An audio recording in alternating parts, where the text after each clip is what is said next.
Going on, everyone? John Matrix here. Hope you're all having yourselves a wonderful day. We're going to be jumping into the SCP universe here today with the Vulcan.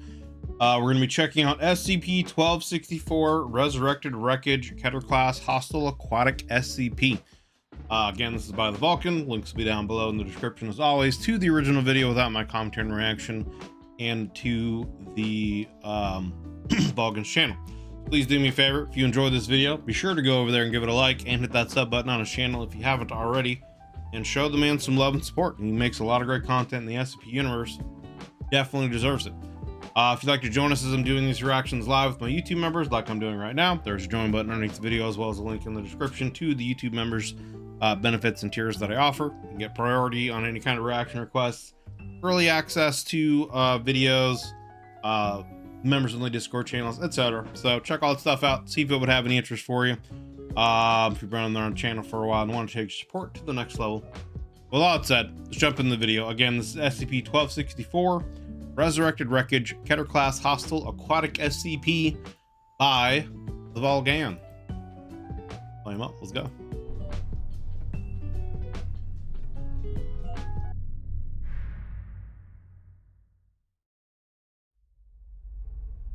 Good afternoon, everyone. My name is Dr. Miller, and the SCP we're going to be looking at today is SCP-1264. Interesting. Object class, something to do with like a diver. Keter. Old diving suit here. Special containment procedures. SCP-1264 is located 75 meters below the ocean's surface of the South Pacific at... It is to be held in place by 8 pairs of 10 kiloton deadweight anchors chained together and attached to SCP-1264. Interesting. Mobile Task Force Gamma 6. Sounds like it almost sounds like there was an incident on a ship or whatever. Something happened, and so people locked this guy in a diving suit, put a bunch of weights attached to it, and just threw him overboard to get rid of him. That's kind of what this sounds like. Deep feeders will be tasked with performing bi-monthly examinations done by remote submersibles in order to inspect the integrity of the anchors and chain. 450 naval contact mines will be positioned around, over, and under SCP-1264. Yikes. The mines will be placed 20 meters from each other in order to sympathetically detonate in the event of a contact. Shipping lanes at aquatic anomalies, such as SCP-2467, will be diverted in order to avoid the containment area. Since detainment, SCP-1264 has exhibited no activity but still remains buoyant. Description: SCP-1264 is an amalgamation of once derelict warships and various pieces of flotsam or jetsam that have been adhered together by organic secretions. The main body of SCP-1264 is made of 5 World War II-era warships that were used as target ships as part of the Operation Crossroads atomic bomb tests performed at the Bikini Atoll in 1946. Where Godzilla was made. The following ships that make up SCP-1264 were confirmed to have sunk after the tests: USS Saratoga, CV-3, Lexington-class aircraft carrier; Nagato, Nagato-class dreadnought; Prince Eugen, Admiral Hipper-class heavy cruiser; USS Lamson, DD-367, Mahan-class destroyer; USS Apagon, SS-308, Vallejo-class submarine; and various sections of a yard oiler, Y0160. Survey reports of the wreckage performed at the Bikini Atoll. So obviously one of the questions is, like, is there some kind of creature or whatever that has collected these parts of the ship together, form whatever this is, and like why? Is it like some kind of like hermit crab or something like that that's tried to like piece these things together and make some kind of like shell or living space? Like, what is this? Atoll in 1950. I mean, it's Keter class, right? So that means it's like, it's dangerous, it's hostile. So before showed a number of sunk ships missing from the lagoon. In response, the U.S. Navy built and sunk several dummy ships in their place in order to cover up any evidence of the missing original ships. The U.S. government then initiated Operation Castle under the guise of nuclear testing, but was actually intended for the purpose of creating sufficient nuclear fallout as to make the Bikini Atoll area uninhabitable. SCP-1264 was first documented on January 30th, 1959, 56 kilometers south of Cape Farewell, Greenland, when it engaged and sunk the MS Hans Hedtoft during its maiden voyage. SCP-1264 shows only moderate corrosion and damage, in contradiction of U.S. Navy records on the individual ships. The centerpiece of SCP-1264 is the aircraft carrier with several large jib cranes attached to its deck. The other ships are fastened to the sides of the centerpiece by means of hardened secretions. All of the ships are missing their superstructure or conning towers. Other flotsam and jetsam has been attached to fill in empty spaces between the ships and roughly makes up 12% of the SCP-1264's total mass. SCP-1264 is armed with various pieces of artillery, torpedoes, AA guns, and depth charges. However, only several pieces of artillery have ever been seen in use, which indicates that either the remaining are non-operational or there are insufficient resources to operate them. SCP-1264 spends most of its time underwater as a submersible. Above the water, SCP-1264 is capable of speeds up to 31 knots.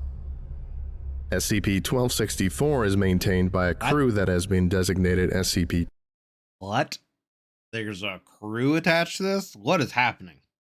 1264-A, each fit inside a U.S. Navy standard rubber diving dress and are equipped with a Mark V diving helmet and weighted boots. SCP-1264-A are headless humanoid entities closely related to sea cucumbers. See autopsy report. SCP-1264. So we've got like zombie ships that have been put together with like zombie humanoid things that man them. What is happening? What is going on? 64-A are also connected by a flexible arterial cord, roughly 90 meters long, that is in turn connected to SCP-1264's interior. Yeah, it's like the ships have like coalesced together somehow and become like part of a living being, you know, because it said like they're put together with like some kind of secretions, etc. And now they've got some kind of, I don't know if it's manned somehow with parts of whatever this creature could be. I don't know. This is a weird one already, though. SCP-1264-A displays a deep understanding of SCP-1264's mechanical and electrical systems. SCP-1264-A habitually performs repairs and maintenance with what is available within their designated areas. SCP-1264-A are characteristically slow, obstinate, and exhibit no real intelligence of their own. SCP-1264-A also secrete a strong adhesive through their gloves that acts as a waterproof sealant, binder, filler, and cement in order to maintain the structural integrity and buoyancy of SCP-1264. All of SCP-1264's steerage and weapon systems are operated by SCP-1264-A. In turn, SCP-1264-A is commanded by a single entity designated SCP-1264-1. SCP-1264-1's appearance is unknown, and the only physical evidence for SCP-1264-1's existence are the arterial cords that connect SCP-1264-A to the ship's interior. These cords are lined with strands of neural tissue that do not originate from SCP-1264-A. It's Davy Jones. Davy Jones. These experiments happened near his locker. Piece of them got out, put together the ship, and now he's going to get his revenge. What this is. This indicates that SCP-1264-A is directly connected to a separate biological entity, or that SCP-1264-1 is actually the collective consciousness of SCP-1264-A. SCP-1264-1 has proven on numerous occasions to be a hostile and skillful tactician of naval warfare. Interesting. SCP-1264-1 has been reported in some cases to transmit radio signals via ELF radio.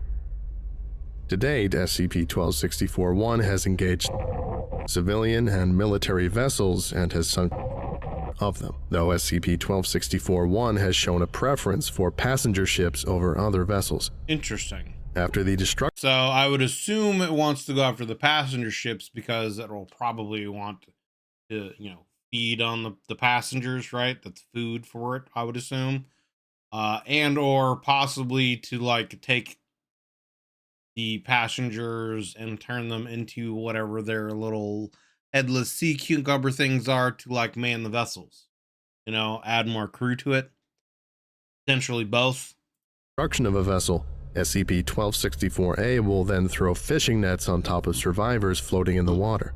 These nets are then attached to the hull of the sinking vessel or an anchor so that it will drag down the net and its contents. Yikes. Post-incident recovery teams using submersibles are unable to locate any corpses underwater after they are dragged to the bottom. In SCP-1264 was involved in a protracted engagement with Mobile Task Force Tau 11, can openers, and was effectively suppressed. In its impaired condition, SCP-1264 was then towed out under armed escort to its current containment area for indefinite detainment. Autopsy Report 1264-A8, ID BPD 110094-67F. Decedent, SCP-1264-A1. Age, non-applicable. Race, non-applicable. Sex, non-applicable. Length, 177.0 centimeters. Weight, 111.3 kilograms. Location of autopsy, Research Site 45. Autopsy authorized by Dr. W. Hermes. Recovered post-incident, 1264-12D. Clothing or equipment. Mark V diving helmet. Standard U.S. Navy diving dress, rubber. Weighted boot. External examination. Multiple blast and fragment injuries to the chest and abdomen, including amputation of one of the lower extremities. There are multiple penetrating fragment injuries of the interior thorax. Yikes. Bilateral symmetry is present in the physical appearance.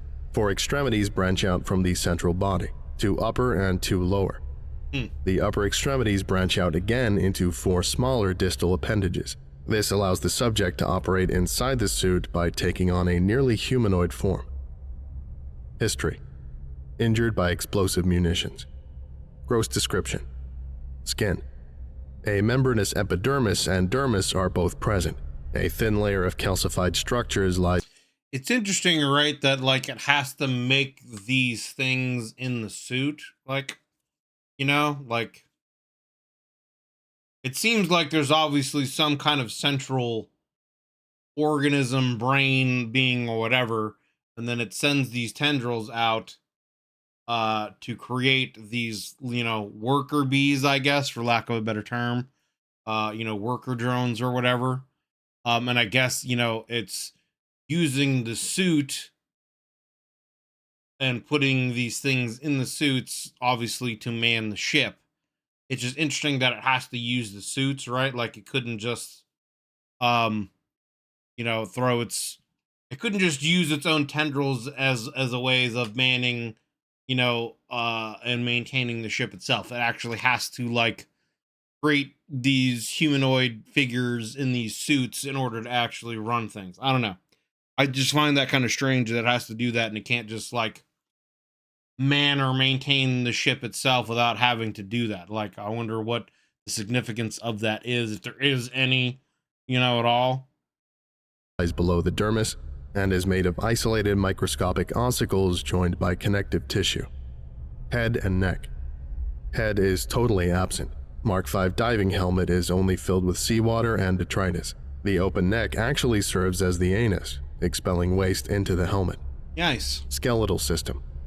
An endoskeleton made of reinforced calcareous rods, plates, and bulbs provides upright support to the body and extremities. These structures are not true bones as they lack marrow, nerves, endostome, and periostome. Structures are held tightly in place by the surrounding radial muscles. Something, yeah. Muscle tissue. Tissue is dark brown in color and formed in a circular pattern around the endoskeleton. A water vascular system is present to allow elongation and introversion of the muscle tissue. Water is not actually used in the hydraulics, but rather a coelomic fluid. Circulatory system. Hundreds of miniature ampullae are present within the muscle tissues that pump the coelomic fluid.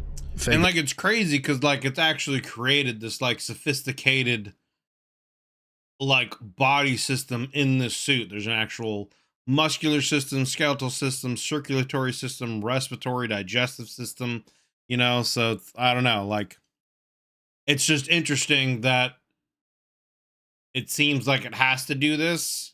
in order to maintain and run the ship, whether or not it's the ship itself.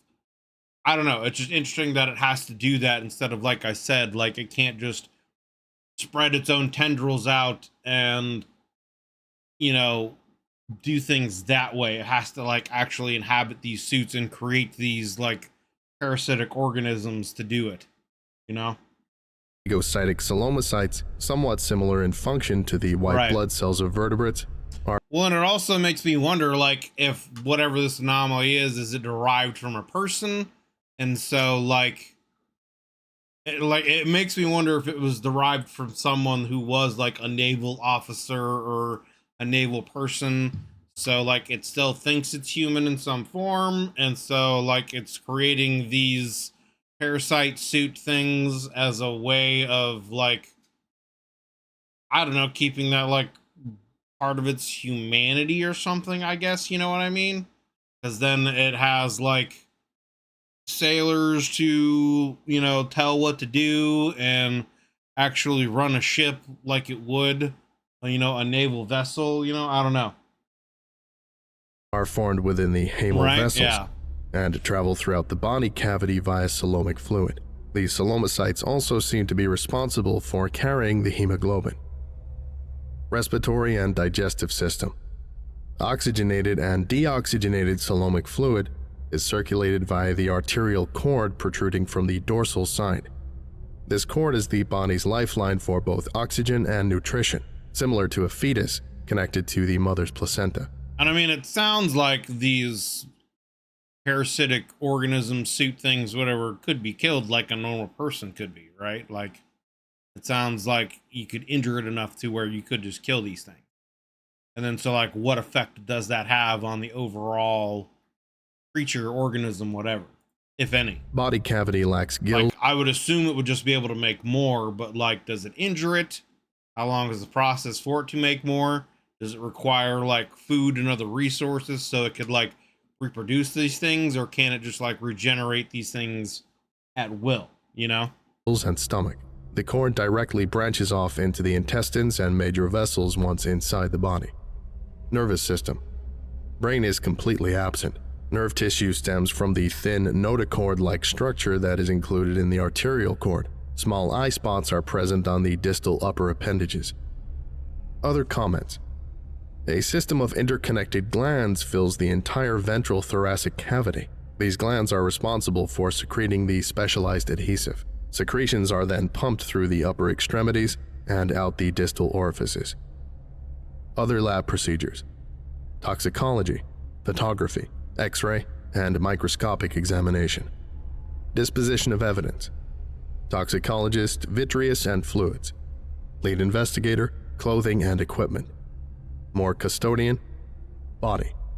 Note: items not specifically stored in the Lab 62 vault are to be incinerated. Dr. W.H. Summary: body exhibits strong physical and anatomical traits with echinoderms, especially Holothuridae or sea cucumbers. Though the body includes many independent systems, it is completely dependent on this cord for sustenance and direction. Control of the body is granted through the cord through some other intelligence, as it is evident how the neural pathway ends inside the body cavity but originates elsewhere. The body should be considered as a physical extension of this intelligence. This entity must be made of the same anatomical characteristics as SCP-1264-A1 in order to utilize and manipulate these extensions. This entity, if it is in fact a singular consciousness, would have to be extremely adept to handling an enormous amount of input and output signals simultaneously in order to manage all of SCP-1264-A. Mobile Task Force After Action Report, 1264-D2. SCP involved, SCP-1264. MTF involved, Mobile Task Force Tau 11. Date, March 11th, 1999. Location, 15 kilometers north from the coast of the Hawaiian island of Kauai. Preamble. Engagement is authorized after a cruise ship is attacked by SCP-1264. MTF Tau 11 can openers is dispatched to the area with 5 Pegasus-class hydrofoils, PHM-7 through PHM-11, and 1 Juliet-class submarine, CMS-3. from Marine Command 9. CMS-3 was standby and awaiting clearance from the PHM Rapid Response Unit in order to launch its P-500 missiles without jeopardizing civilians.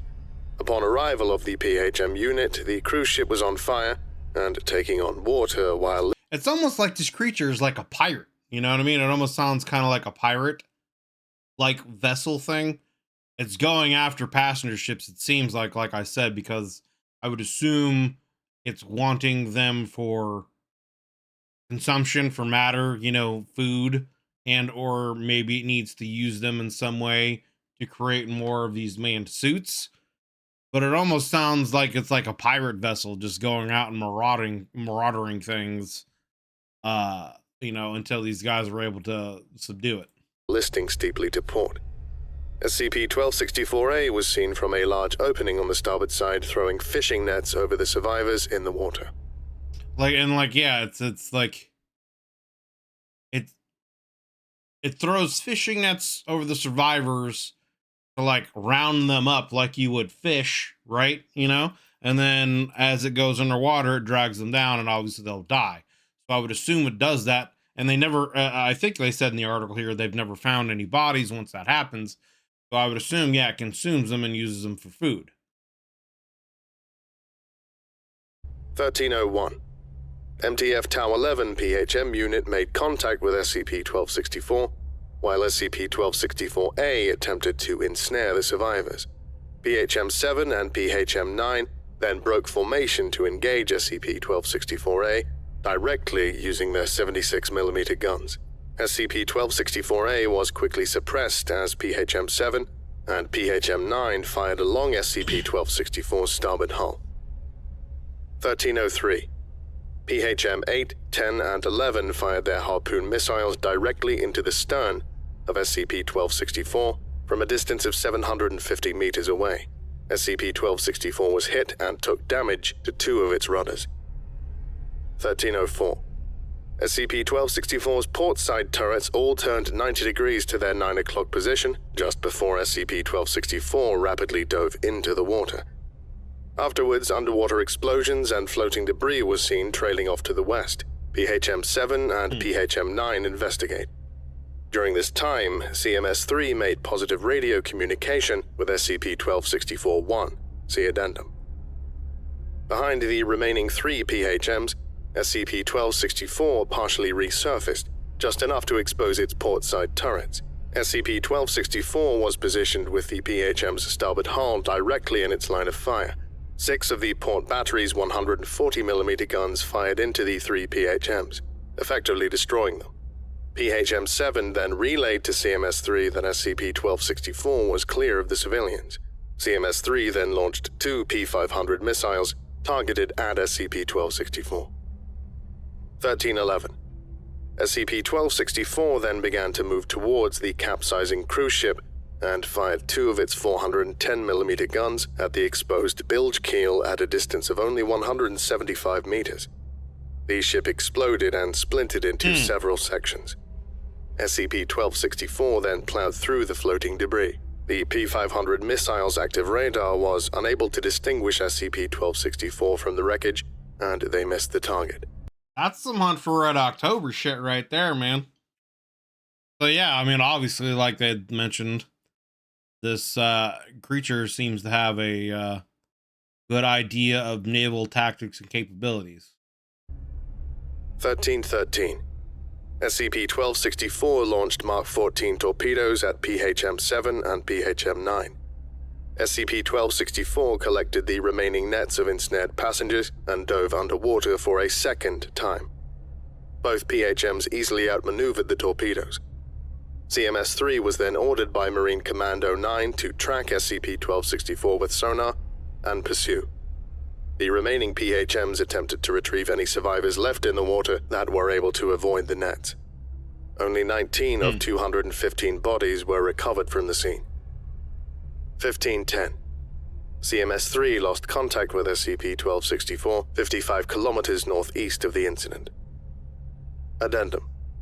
During this incident between 1306 and 1310, CMS-3 made positive radio communication with SCP-1264-1 over ELF radio signals. The following is the audio recording between the operator and SCP-1264-1 after its initial dive.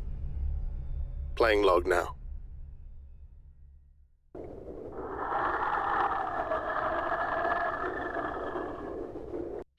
contact. You are ordered to resurface or be destroyed. You copy? Unknown contact. Resurface or be destroyed. Do you copy?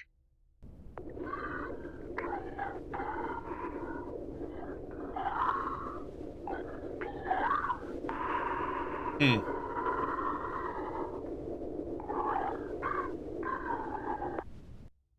contact, you have 2 minutes to resurface. This is an ultimatum. Do you copy?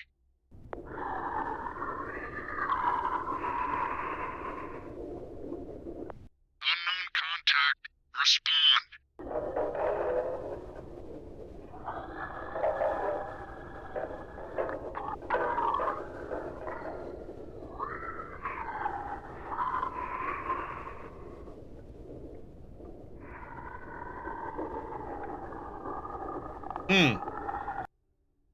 At this time, SCP-1264 resurfaced and destroyed 3 of the PHMs.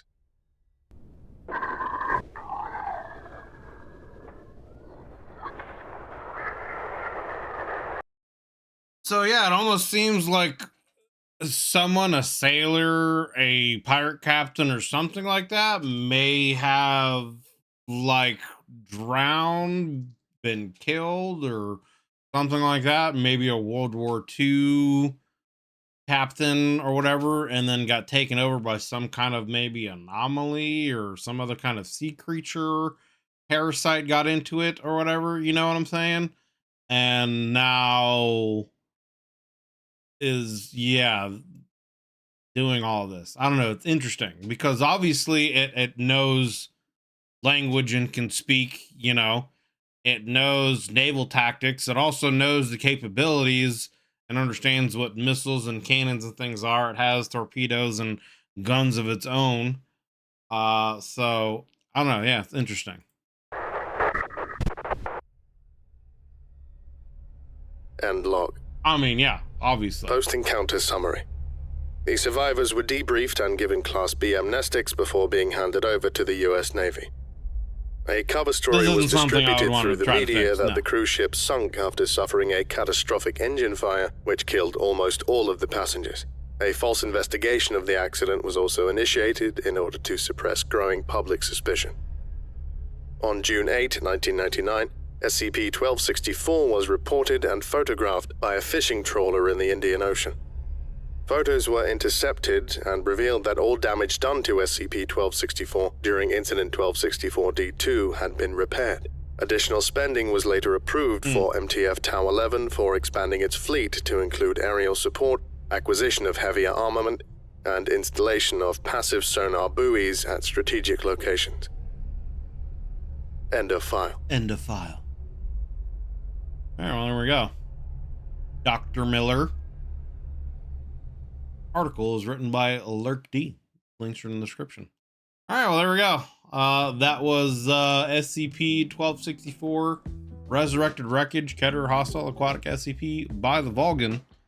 Links will be down below in the description. As always, to the original video without my commentary and reaction into the Volgan channel. Please do me a favor, if you enjoyed this video, be sure to go over there, give it a like, and hit that sub button on the channel if you haven't already, and show the man some love. This basically was like Hunt for Red October SCP edition. It's the origins of this are obviously a mystery, but somehow this anomalous creature knows language, knows naval tactics, and is very intelligent. Has also been able to piece together things from various ships, create another ship. It's hostile, going out seeming to like almost marauder vessels, in particular passenger vessels, more than likely to acquire people for food and sustenance. But I also wonder if some of it is also potentially maybe in some way, you know, if this is some kind of parachute that inhabited like a dead sailor's or a dying sailor's body, and it's still like somewhat alive, maybe it's trying to do the same other humans, you know, who knows? I don't know, but interesting story. So yeah, it's essentially a hostile creature that has somehow inhabited a vessel and wants to do a little SCP hunt for Red October. So but interesting story. Another good one by the Vulcan. So like I said, links down below in the description. Go over there, give it a like and sub. Thanks for watching. If you'd like to join us as I do these reactions live like I'm doing right now with my YouTube members, we'd love to have you guys come in, hang out, join our discussions that we have before, during, and after the videos. There's a link in the just underneath the videos. There's a join button underneath the video, as well as a link in the description to the YouTube members benefits and tiers that I offer. So check all that stuff out if you would like to, if you want to take your sport to the next level. But yeah, thanks for watching, guys. Hope you're all having yourselves a wonderful day, and we'll catch you guys on the next one.